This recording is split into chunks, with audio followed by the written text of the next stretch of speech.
Bismillahirrahmanirrahim. Assalamualaikum warahmatullahi wabarakatuh.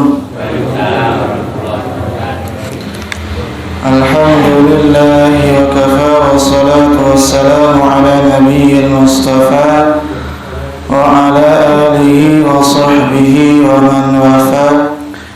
Qala rabbi shrah li sadri wa yassir li amri wahlul 'uqdatam min lisani yafqahu qawli. Amma ba'd, fa ya ibadallah, usi nafsi wa iyyakum bitaqwallahi faqad faza al-muttaqun wa la tamutunna illa wa antum muslimun. Faqala ta'ala mudhakkiran bidzalik, ya ayyuhalladzina amanu ittaqullaha wa qulu qawlan sadida yuslih lakum a'malakum wa yaghfir lakum dhunubakum wa may yuti'illaha wa rasulahu faqad faza fawzan 'azima.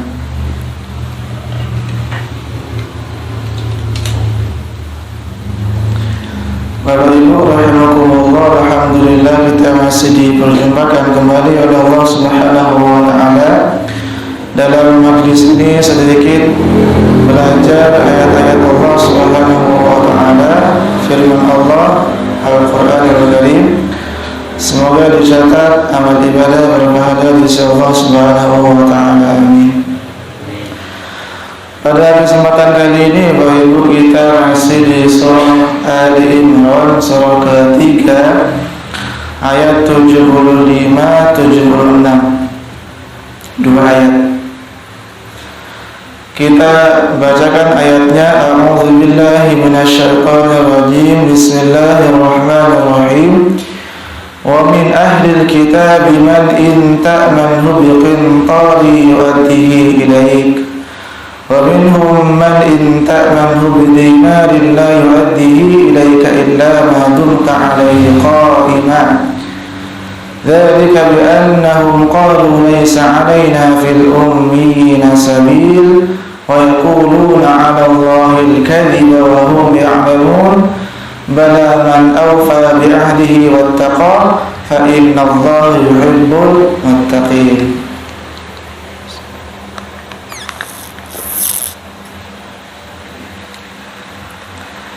Wa min ahlil kitab, dan sebagian dari ahlul kitab, man, ada seseorang, in ta'manhu biqintar, ketika kamu memberikan amanah kepada dia, menitipkan sesuatu kepada dia, biqintarin, mengamanahi atau menitipkan biqintar sejumlah harta atau harta yang banyak, yu'addihi ilaik, niscaya dia akan menunaikan atau mengembalikan harta yang banyak itu ilaik, kepada Muhammad, kata Allah.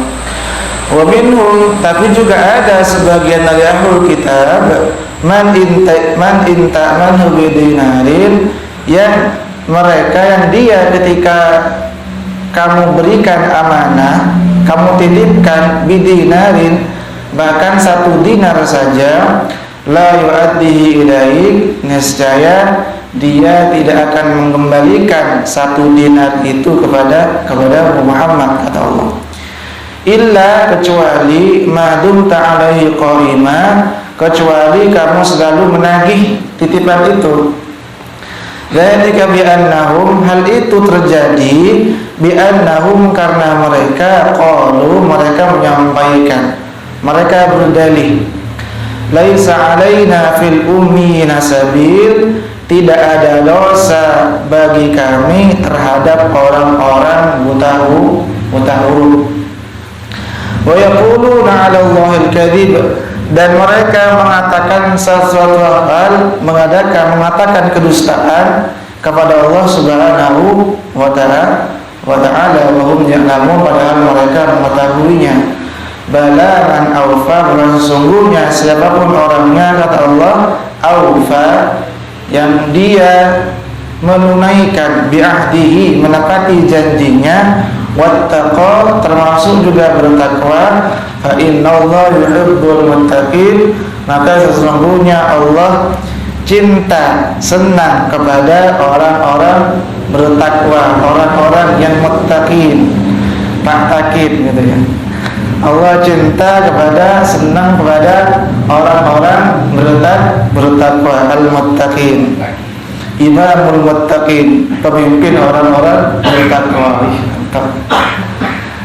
Jadi itu Bapak Ibu rahimakumullah, sedikit terjemah bebas dari surah Ali Imran tadi ayat 75 sampai ayat 76. Jadi di sini Allah menceritakan sebagian dari ahlul kitab, secara khusus adalah orang-orang Yahudi dalam ayat ini. Kata Allah di situ, ada sebagian orang dari ahlul kitab atau sebagian dari orang Yahudi yang ketika dititipi suatu barang, niscaya barang itu nanti akan dikembalikan. Artinya ada sebagian orang Yahudi yang ketika dititipi sesuatu dia amanah, kemudian mengembalikan titipan yang pernah dititipkan. Tetapi begitu juga sebaliknya, ada juga orang Yahudi, sebagian orang Yahudi kata Allah, yang bahkan ketika dititipi 1 dinar saja, niscaya dia tidak akan mengembalikan kecuali ditagih, kata Allah Subhanahu wa taala.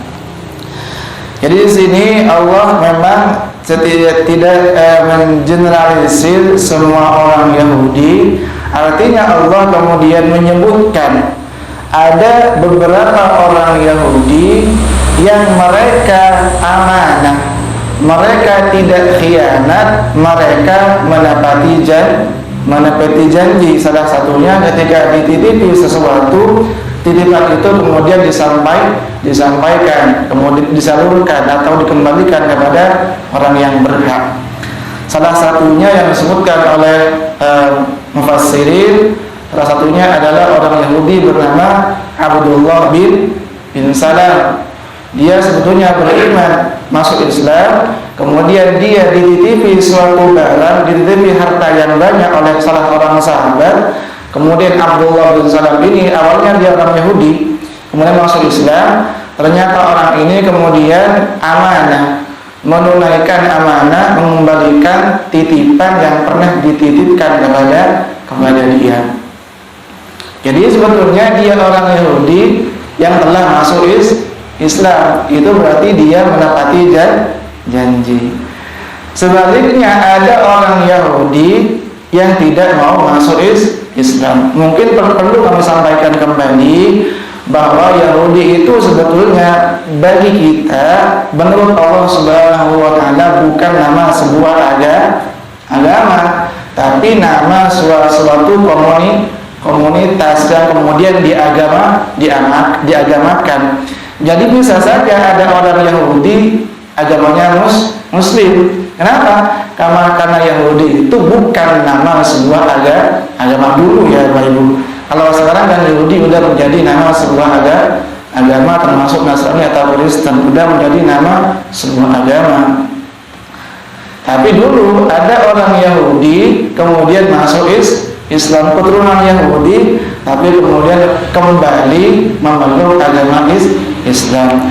Salah satunya tadi kami sampaikan adalah Abdullah bin Salam. Dia menyatakan keimanan kepada Allah, beriman kepada Rasulullah Muhammad SAW.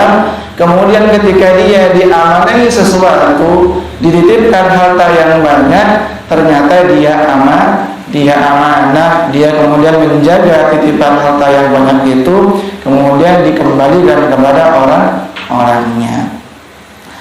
Jadi di sini orang Yahudi yang amanah itu adalah orang Yahudi yang telah masuk Islam. Ini kira-kira seperti itu. Nah, kemudian kalimat yang kedua, ada juga kata Allah ahlul kitab atau orang-orang Yahudi yang ketika dititipi bahkan 1 dinar pun, 1 dinar ini mata uang dulu ya, berupa emas ya, ada dinar, ada apa lagi, dirham. Kalau dirham kan perak, ini dinar berupa emas. Jadi ada sebaliknya, kata Allah, ada mayoritas orang-orang Yahudi yang ketika mereka dititipi bahkan 1 dinar sekalipun, mereka tidak akan mengembalikan kecuali ditagih terus menerus, ditagih tiap hari ditagih. Jatuh tempo tetap tidak mau membayar, kira-kira seperti itu. Walaupun lagi-lagi Allah di sini tidak mengeneralisir. Kenapa? Karena ada orang-orang Yahudi dan Nasrani yang mereka kembali memeluk agama Islam. Misalkan Allah sebutkan di Quran, ketika Allah menyatakan di surah Al-Imran juga ayat ke-113, kata Allah, laisu sawa'a min ahlil kitab ummatun qa'imatun yatluna ayatillahi ana al-laili wa hum yasjudun. Laisu sawa'a, ahlul kitab itu tidak sama. Min ahlil kitab ummatun qa'imatun yatluna ayatillahi ana al-laili wa hum yasjudun. Ada sebagian dari ahlul kitab, kata Allah, yang mereka membaca ayat-ayat Allah Subhanahu wa taala siang dan malam. Artinya dia beriman kepada Allah Subhanahu wa taala, termasuk beriman kepada Rasulullah Muhammad sallallahu alaihi wasallam. Artinya ada sebagian dari orang-orang Yahudi yang mereka menyatakan keimanan kepada Allah, termasuk menyatakan keimanan kepada Rasulullah Muhammad sallallahu alaihi wasallam. Termasuk juga Allah sebutkan di surah yang lain, surah Al-Maidah, surah ke-5 ayat ke-66, di ujung ayatnya kata Allah, minhum ummatun muqtasidah wa katsirun minhum sa'a ma ya'malun.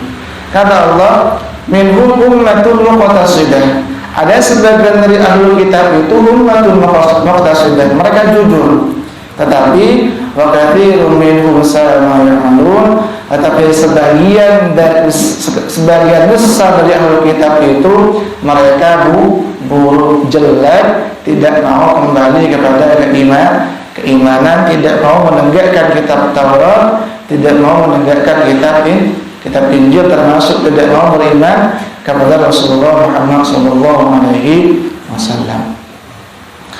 Termasuk juga di surah yang lain, surah Al-Baqarah, surah kedua ayat 121, kata Allah, alladzina atainahumul kitaba yatlunahu haqqa tilawatihi ulaika yu'minuna bihi wa may yakfur bihi fa ulaika humul khasirun. Jadi ahlul kitab, kata Allah, orang-orang yang kami berikan kitab, ada di antara mereka yang membaca kitab itu dengan sungguh-sungguh. Ulaika yu'minuna bihi, kemudian mereka mengimani. Tapi sebagian besar di antara mereka kemudian kafir, tidak mau menegakkan kitab Taurat, tidak mau menegakkan kitab Injil, apalagi jelas-jelas tentunya tidak mau menegakkan Al-Quran, tidak mau beriman kepada Al-Quran, termasuk tidak mau beriman kepada Rasulullah Muhammad sallallahu alaihi wasallam. Kemudian ayat yang mantap lagi gitu ya, ketika Allah menerima keimanan orang-orang Yahudi ketika mereka kembali kepada Islam, Allah sebutkan di Quran surah Al-Maidah ayat ke-69, termasuk Al-Baqarah ayat ke-62, ketika Allah mengatakan, innal ladzina amanu wal ladzina hadu wan nasara was-sabiina man amana billahi wal yawmil akhir wa 'amila shalihan falahum ajruhum 'inda rabbihim wa la khaufun 'alaihim wa la hum yahzanun. Jadi orang-orang yang beriman, kata Allah, baik dari kalangan orang Yahudi, orang Nasrani, bahkan orang-orang Sabi'in, yang mereka ketika beriman kepada Allah, beriman kepada hari kiamat, tentunya beriman kepada Allah dengan iman yang benar, ya Bapak Ibu. Orang Nasrani yang beriman kepada Allah, betul-betul beriman, artinya mentauhidkan Allah, tidak mentrinitaskan Allah, ya. Jadi orang-orang Yahudi, orang-orang Nasrani, bahkan orang-orang Sabi'in disebutkan di situ, yang ketika mereka beriman kepada Allah, beriman kepada hari akhir, menyatakan keislaman, termasuk beriman kepada Rasulullah Muhammad SAW, wa amila sholihan, kemudian dia beramal soleh, falahum ajruhum 'inda rabbihim, mereka akan mendapatkan pahala dari Allah Subhanahu wa ta'ala. Wala khaufun 'alaihim wa lahum yahzanun. Makanya kata Ibnu Katsir ketika mengomentari ayat itu, orang Yahudi ketika dia beriman kepada Allah, beriman kepada Nabi Musa, menegakkan kitab Taurat, maka insya Allah amalnya diterima. Tentunya sebelum datangnya Nabi Muhammad. Tapi ketika Allah menurunkan kitab Injil, orang Yahudi yang beriman kepada Taurat, beriman kepada Nabi Musa, beriman kepada Allah, harus juga beriman kepada kitab Injil. Seandainya mereka merasa cukup dengan Taurat, tidak beriman kepada Injil, tidak beriman kepada Nabi Isa, imannya gugur. Karena para rasul itu sebetulnya visi misinya satu. Begitu pula ketika ada orang beriman kepada kitab Taurat, beriman kepada kitab Injil, beriman kepada Nabi Musa, beriman kepada Nabi Isa, tetapi tidak beriman kepada Al-Quran, tidak beriman kepada Rasulullah Muhammad SAW, maka imannya gugur, dicap sebagai seorang yang kafir. Kalau sekarang kita nyebut non-muslim. Kenapa? Karena kita yakini la yufarriqu baina ahadin min rusulih. Jadi para rasul itu tidak ada bedanya, semuanya adalah utusan Allah, hamba-hamba Allah terbaik, dan mereka visi misinya hanya satu, fondasi utamanya adalah mentauhidkan Allah Subhanahu wa ta'ala. Jadi itu maksudnya orang Yahudi yang diterima keimanannya, orang Nasrani yang diterima keimanannya ketika dia juga kemudian beriman kepada Rasulullah, beriman kepada Al-Qur'anul Karim. Itu. Kemudian kita lanjut ke potongan ayat yang berikutnya. Allah akan mengatakan ada juga mayoritas orang Yahudi, sebagian dari mereka ketika bahkan dititipi 1 dinar gitu ya. 1 dinar itu kalau dirupiahkan berapa Bapak Ibu ya? Ada yang menyebut 70.000 atau berapa ya, nggak tahu sih, nggak ngerti juga. Kalau dikonversi ke rupiah kurang tahu. Jadi ada juga kata Allah sebagian besar dari orang-orang Yahudi yang ketika mereka dititipi bahkan 1 dinar pun mereka tidak akan mengembalikan, mereka tidak akan amanah. Apa alasan mereka tidak mengembalikan titipan itu? Mereka mengatakan dzalika bi annahum qalu laisa 'alaina fil ummiyya sabil. Mereka bilang tidak ada dosa bagi kami gitu ya. Tidak ada dosa bagi kami terhadap orang-orang ummi. Siapa orang-orang ummi atau orang-orang buta huruf maksud ini? Orang-orang Arab atau secara khusus adalah Rasulullah Muhammad SAW. Jadi ternyata mereka mengatakan enggak penting kita mengembalikan titipan orang-orang Arab. Kita tidak akan dosa kalau menipu mereka. Kata sebagian mereka, laisa 'alaina fil ummina sabil, tidak ada dosa bagi kamu terhadap orang-orang Arab yang mereka buta huruf. Termasuk Rasulullah Muhammad SAW kan dikatakan beliau juga termasuk al-ummi, yaitu buta huruf, tidak bisa membaca. Tapi perlu diingat, pernah kami sampaikan, tidak bisa membaca bukan berarti bodoh, ya kan gitu ya. Jadi tidak bisa membaca bukan berarti bodoh. Bahkan Rasulullah itu pintar. Pernah kami sampaikan, membaca memang salah satu media untuk mendapatkan ilmu. Tapi membaca bukan satu-satunya untuk mendapatkan ilmu. Contohnya, pernah kamu sampaikan, ada orang buta hafal Quran, ada atau tidak? Ada. Padahal dia tidak bisa membaca. Sama, Rasulullah juga seperti itu. Walaupun beliau mungkin tidak bisa membaca, tetapi masih ada ini pendengaran, apalagi kemudian mendapatkan wahyu dari Allah Subhanahu wa Ta'ala. Jadi tidak bisa dikatakan Rasulullah itu bodoh hanya gara-gara tidak bisa membaca. Allah sebutkan di Quran surah Al-Ankabut, Bapak Ibu, surah ke-29 ayat ke-47. Wa ma kunta tatlu min kitabi wa la takhutuhu bi yaminika idzal lartaba al-mubtilun. Kata Allah di situ, Muhammad, apa tadi, surah Al-Ankabut surah ke-29 ayat ke-48. Kata Allah, wa ma kunta tatlu min qablihi min kitabi wa la takhutuhu bi yaminika idzal lartaba al-mubtilun. Muhammad, kata Allah, kamu tidak pernah membaca kitab sebelumnya dan kamu belum pernah menulis. Apa tujuannya? Idzal lartaba al-mubtilun, agar Muhammad itu nanti tidak digugat. Kan orang-orang bilang begini ya Bapak Ibu ya, Muhammad itu, Quran kan mengisahkan Nabi Adam toh, ya kan? Quran mengisahkan Nabi Nuh, Quran mengisahkan Nabi Ibrahim, kitab Taurat juga mengisahkan Nabi Ibrahim, Nabi Nuh, Nabi Adam. Kitab Injil juga ada kisah-kisah tentang Nabi Ibrahim, Nabi Nuh, Nabi Adam, dan nabi-nabi yang lain. Maka muncul tuduhan, ternyata Muhammad itu menjiplak kitab Taurat, menjiplak kitab Injil. Buktinya itu Quran juga menceritakan kisah Nabi Ibrahim, kata mereka. Artinya dituduh Rasulullah pernah membaca kitab Taurat, pernah membaca kitab Injil, kemudian disampaikan kepada para sahabatnya. Menurut mereka tidak seperti itu, kata Allah.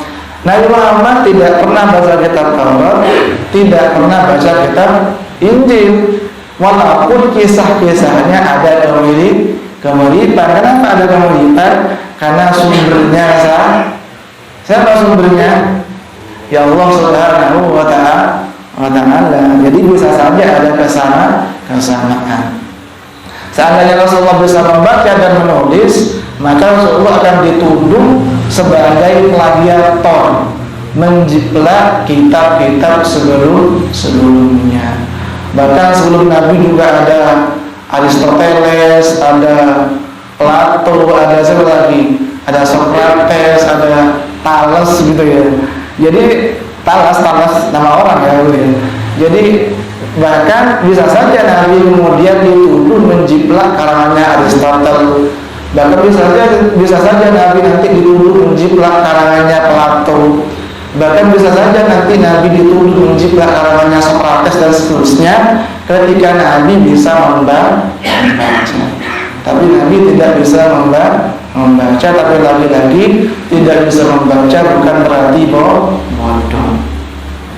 Banyak hafal Quran, orang hafal Quran yang dia bahkan buta, banyak. Tuh. Kita kembali lagi kepada argumentasi orang-orang Yahudi ketika mereka seenaknya kemudian tidak mengembalikan titipan yang dititipkan kepada mereka dengan dalih bahwa kami tidak apa-apa, kata mereka, mengambil hartanya orang-orang Arab yang mereka pada buta huruf, orang-orang bodoh maksudnya. Jadi orang-orang Arab dianggap sebagai orang-orang terbelakang, orang-orang bodoh karena tidak bisa membaca, maka kemudian seenaknya dibodohi menurut mereka. Bahkan sebagian di antara mereka kemudian bilang, laisa alaina jarahun fi amwalil Arab, tidak ada dosa bagi kami menjarah harta orang-orang Arab. Bayangkan, kenapa? Li'anna Allah qad ahallaha, li'anna Allah qad ahallaha lana, li'anna, karena Allah sudah menghalalkan harta mereka kepada kita, kata orang-orang Yahudi. Bayangkan, Jadi ngawur gitu ya, argumentasinya tidak berdasar. Mengatakan kemudian wa yaquluna 'ala Allahi al-kadhiba wa hum ya'lamun. Jadi mereka mengatasnamakan Allah atas tindakan mereka. Jadi ini halal menurut Allah karena Allah menghalalkan kita mengambil hartanya orang-orang anak kata mereka. Padahal ini dibantah oleh Allah Subhanahu wa taala. Allah sebutkan misalkan di Quran Surah An-Nahl Bapak Ibu, surah ke-16 ayat ke-116.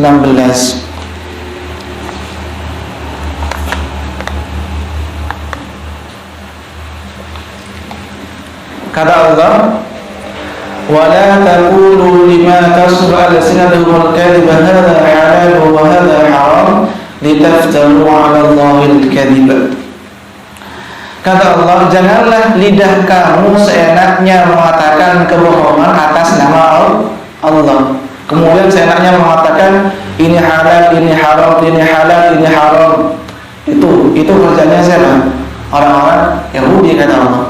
Mereka seenaknya mengatakan ini halal, ini haram, ini haram, ini halal. Gitu-gitu kerjanya.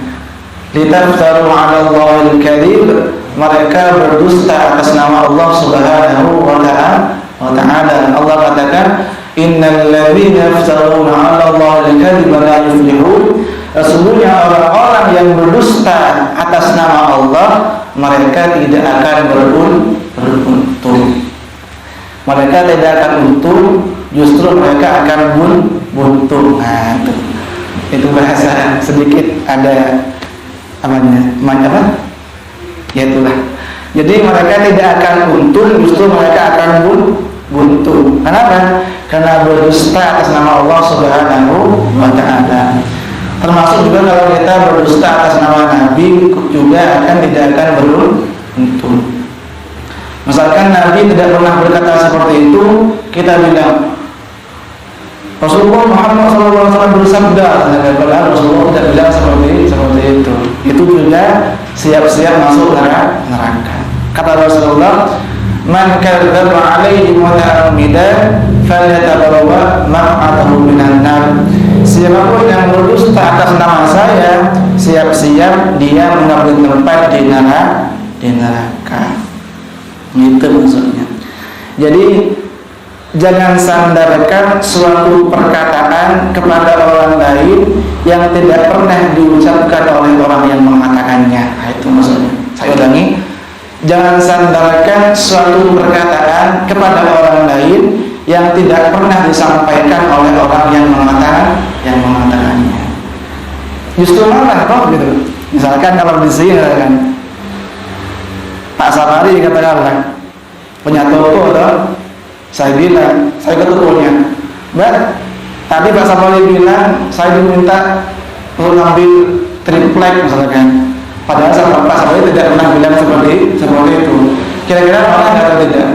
Marah tentunya, karena tidak pernah bilang seperti itu. Sama ketika berdusta atas nama Allah, berdusta atas nama Rasulullah Muhammad SAW, tentunya Allah termasuk Rasulullah juga tidak akan terima. Jadi ini penting sekali, kita tidak menyandarkan suatu perkataan kepada orang lain padahal orang itu tidak pernah mengucapkannya. Itu berdusta atas nama seseorang. Bahkan Allah sebutkan di Quran surah As-Saff surah ke-61 ayat ke-7, insyaallah hafal anak-anak sebagian. Kata Allah, "Waman awlamu mimman iftara 'ala Allahi al-kadhiba wa huwa yud'a ila Islam." Jadi siapakah yang lebih zalim daripada orang yang berdusta atas nama Allah Subhanahu wa ta'ala. Jadi tidak ada yang lebih zalim melebihi orang-orang yang berdusta atas nama Allah Subhanahu wa ta'ala. Wa man azlamu mimman iftara 'ala Allahi al-kadhiba wa huwa yud'a ila Islam. Jadi itu. Padahal kata Allah, wa yaquluna 'ala Allahil kadhiba wa hum ya'lamun. Mereka berdusta atas nama Allah, padahal mereka sebetulnya tahu bahwa mengambil harta orang lain itu haram. Jadi sebetulnya orang Yahudi itu tahu gitu ya, bahwa mengambil harta orang lain itu hukumnya haram, tetapi karena tidak sesuai dengan kepentingan mereka, tidak cocok dengan kepentingan mereka, maka mereka pun berani berdusta atas nama Allah Subhanahu wa ta'ala.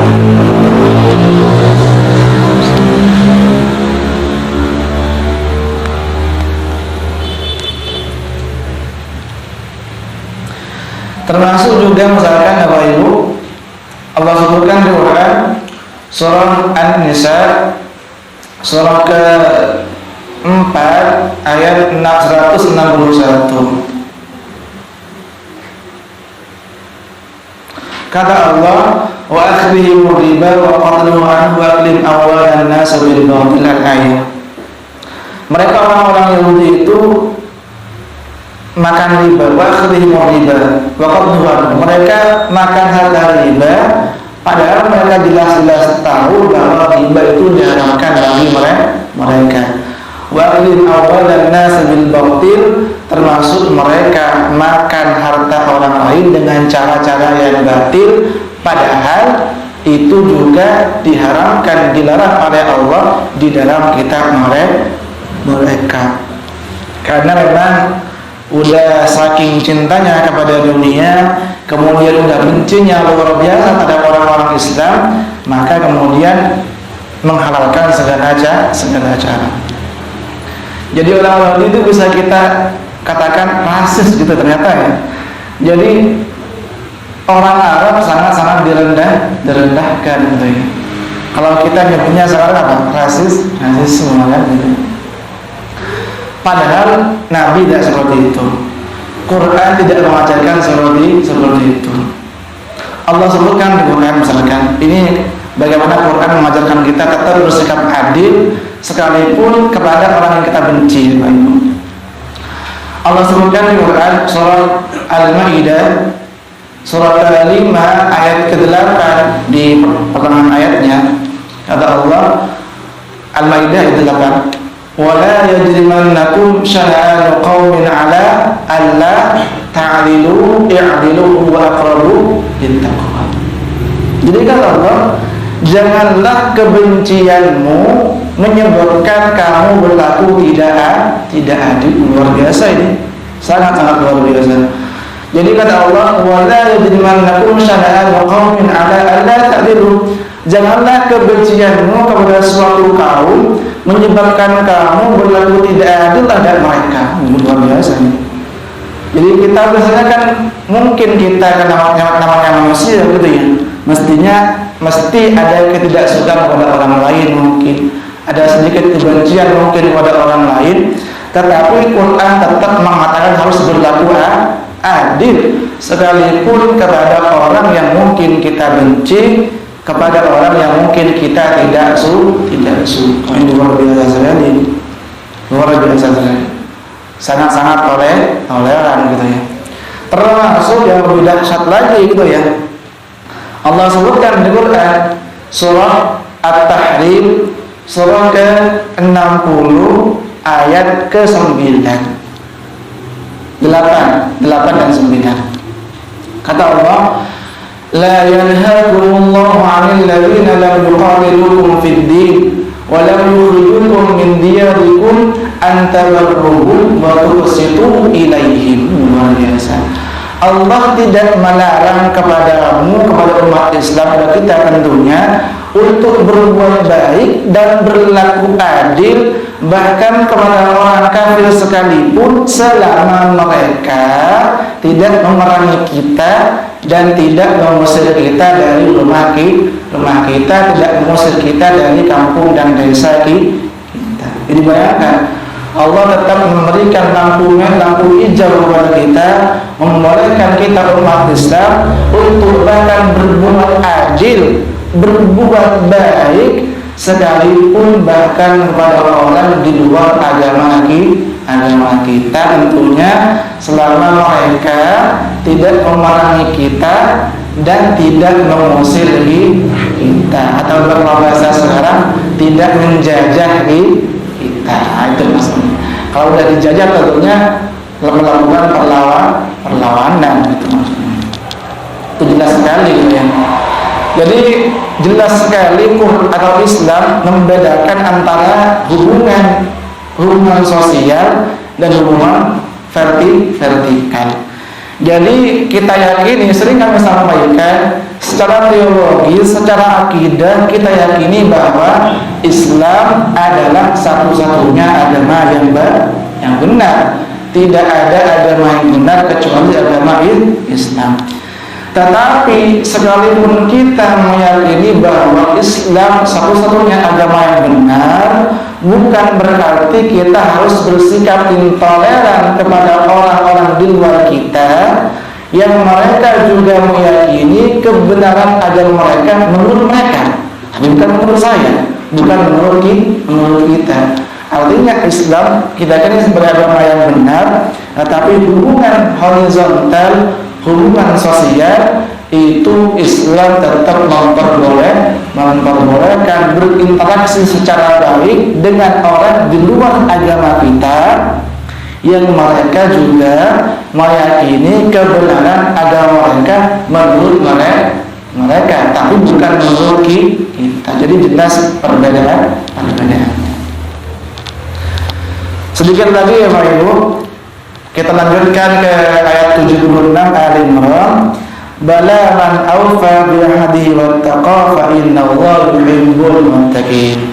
Sesungguhnya kata Allah, orang Yahudi sekalipun atau siapapun orangnya yang mereka menepati janjinya, kemudian wattaqa, bertakwa kepada Allah, fa innallaha yuhibbul muttaqin, Allah cinta kepada orang-orang yang muttaqin. Jadi sekalipun orang-orang Yahudi, kalau mereka menepati janjinya, apa janji mereka itu?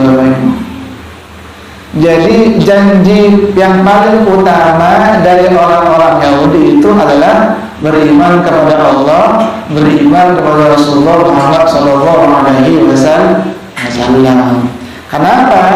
Karena Nabi Musa yang mereka agung-agungkan, Nabi Isa yang orang Nasrani agung-agungkan, mereka sebetulnya juga beriman kepada Rasulullah Muhammad SAW.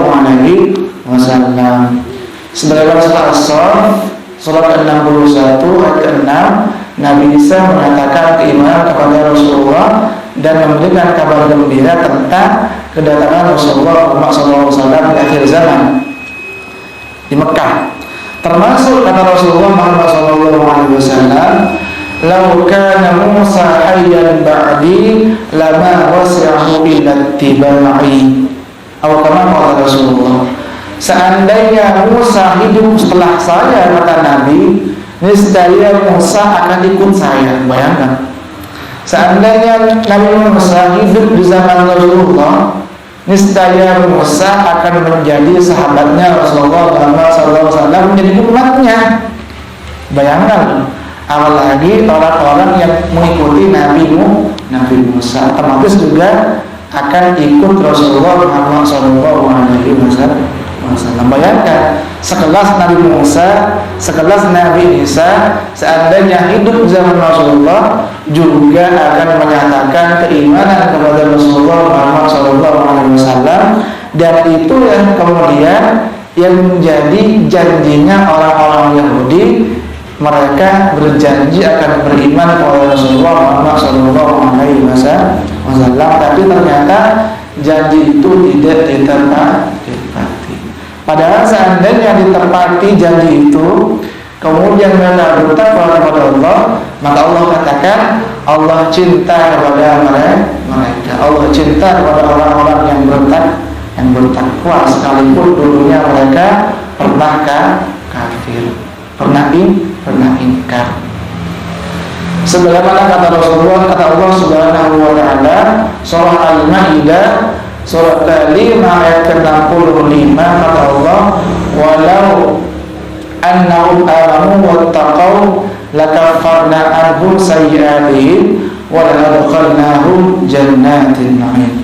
Seandainya orang-orang ahli kitab Yahudi dan Nasrani itu mereka beriman, wattaqau, kemudian mereka bertakwa, lakaffarna anhum sayyi'atihim, akan kami hapus kesalahan dan dosa-dosa mereka, wa la'adkhalnahum jannatin na'im, kemudian akan kami masukkan mereka ke dalam surga yang penuh dengan kenikmatan. Jadi itu Bapak Ibu sedikit penjelasan dari Ali Imran ayat ke-75-76, bagaimana Allah mengajarkan kepada kita supaya kita menjadi orang yang selalu menepati janji. Ya, itu aja mungkin.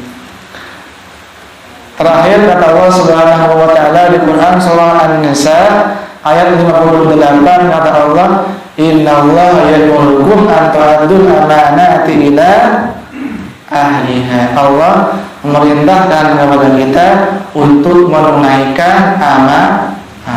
Ini perintah Allah. Cukup sekian Bapak Ibu rahimakumullah, semoga bermanfaat, semoga dicatat amal ibadah dari Allah Subhanahu wa taala. Kita tutup perjumpaan kita kali ini dengan kafaratul majlis. Subhanakallahumma wa bihamdika asyhadu an la ilaha illa anta astaghfiruka wa atubu ilaik. Assalamualaikum warahmatullahi wabarakatuh.